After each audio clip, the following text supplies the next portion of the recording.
हाय friend, जिप्सा YouTube channel में आपका स्वागत है। My name is Bhujendra Chauhan. I am working in the जिप्सा at the position of fire and city faculty.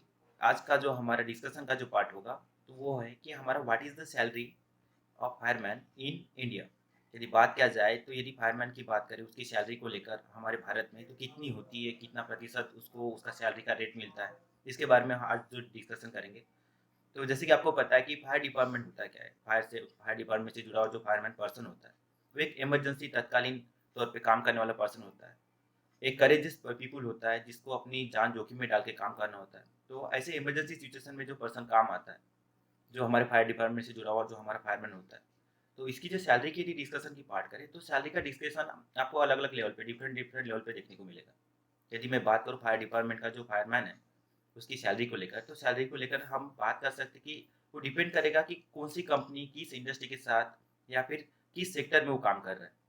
यदि बात की जाए, कोई पर्सन यदि फायरमैन के लेवल पे यदि गवर्नमेंट सेक्टर से जॉइन कर लेता है, तो गवर्नमेंट सेक्टर में यदि स्टार्टिंग की उसकी सैलरी की बात किया जाए, तो उसका जो पे बैंड जो बनता है, 19,000 से लेकर उसका 68 टू 80,000 के बीच में उसका पे बैंड होता है। मतलब कि उसका हाई ग्रोथ सैलरी वहाँ पे उसको देखने को मिलता है। यदि आप बात करो किसी मल्टीनेशनल कंपनी में, यदि मल्टीनेशनल कंपनी में भी यदि आप स्टार्टअप करना चाहते हो, एज़ अ फ्रेशर आप फायरमैन के रूप में आप जॉइन करते हो, तो भी आपकी जो सैलरी है, मिनिमम से मिनिमम यदि बात किया जाए तो आपको 15,000 और 15,000 के अबव मिलेगा। यदि वही बात किया जाए किसी भी इंडस्ट्री लेवल पे, यदि आप कॉन्ट्रेक्चुअल पर्सन फायरमैन हो, तो आपकी सैलरी जो है अब वो आपको 12,000 के ऊपर ही मिलेगा। यदि आप कॉन्ट्रेक्चुअल मतलब कि किसी थर्ड पार्टी के थ्रू आप वहाँ पे काम कर रहे हो, उस इंडस्ट्री में अपना वर्क परफॉर्म कर रहे हो, फिर भी आपकी 12,000 के ऊपर आपको सैलरी देखने को मिलेगी।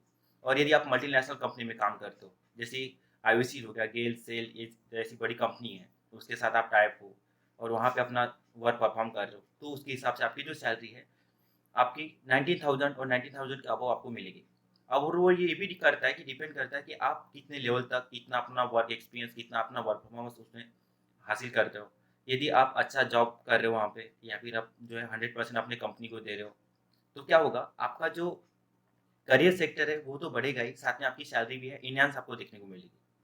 मतलब ये डिपेंड करता है कि कंपनी कौन-सी है, मल्टीनेशनल कंपनी है या फिर आपका सेक्टर कौन-सा है, आप गवर्नमेंट सेक्टर में जॉब कर रहे हो या फिर प्राइवेट सेक्टर में जॉब कर रहे हो, उसके हिसाब से आपकी सैलरी डिसाइड होती है।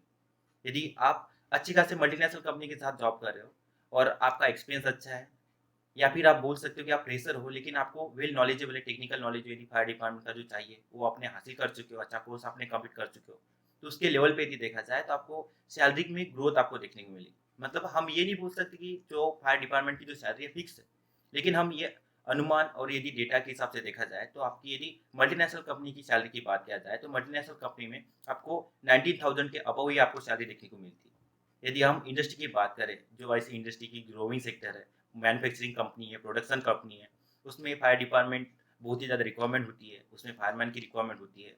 वहाँ पे बहुत ही ज़्यादा रिस्की काम होते हैं, फायर हज़ार्ड होने का खतरा होता है। तो ऐसे लोकेशन में आप फायरमैन के रूप में जॉब करते हो, तो वहाँ पे भी आपको देखोगे तो आपका 20,000 के अबव आपको सैलरी ऑफर किया जाता है। और जैसे-जैसे आप एक्सपीरियंस लेते हो, तो वैसे-वैसे आपका ओहदा भी बड़ा होता है, आपकी पोजीशन भी बड़ी होती है। उसी के साथ में आपका जो सैलरी में एनहांस और सैलरी में इंक्रीमेंट आपको मिलता है।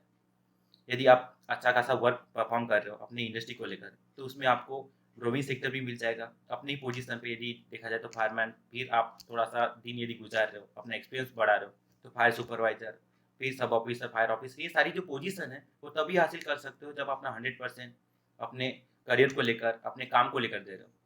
मतलब देखा जाए तो हम बोल सकते हैं कि हम सैटिस्फैक्शन हो सकता है हमारे फायरमैन के सैलरी को लेकर। मतलब हम इतना नहीं बोल सकते कि फायरमैन की सैलरी मतलब बहुत ज़्यादा मिनिमम से मिनिमम होती है, ऐसे इंडिया देखा जाए।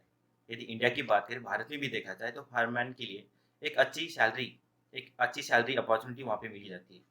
मतलब उसमें समय-समय पे आप जैसे-जैसा काम करते जा रहे हो, अपना एक्सपीरियंस बढ़ा रहे हो, तो सैलरी में एनहांस होता है, इंक्रीज़मेंट आपको मिलता है। उसके साथ में बहुत सी ऐसी कंपनी होती है जो पे स्केल के साथ में जो अदर अलाउंस है, यदि बात किया जाए जो हमारा डिनर अलाउंस होता है, ट्रैवलिंग अलाउंस होता है, वो भी सारी फैसिलिटी दी जाती है। तो ओवरऑल देखा जाए तो एक सैटिस्फैक्शन मिल सकता है एक फायरमैन को यदि आप इंडस्ट्री लेवल पे जॉइन करता है।